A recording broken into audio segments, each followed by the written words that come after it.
Some football news now. Spanish Town Police pulled off a surprise 2-0 win over Dunbeholden in their rescheduled Ray and Nephew Jamaica Premier League game at the Dunbeholden Oval on Thursday. Not even the 16-point gap between the teams going into the game scared Spanish Town Police, who last recorded a win in the Jamaica Premier League back on December 28. Laxton Reed broke the deadlock when he sent Spanish Town Police into the lead 5 minutes to the halftime break.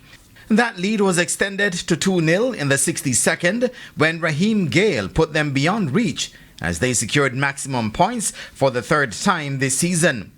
The win means Spanish Town Police also avenged their 1-0 defeat to Dunbeholden in August of last year. We have had some players to it. It's a whole different team today from the team before. We have some players that start for the first time. And the fact that we have had more time to see the team, I think it is a direction that we want to take a lot of stuff into. And we want to play on our front foot. We identify where weakness lies and we exploit that.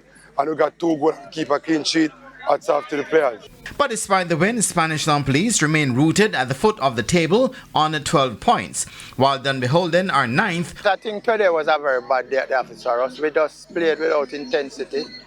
We played a bit lethargic, and this police team, they are scraping for points, so they came.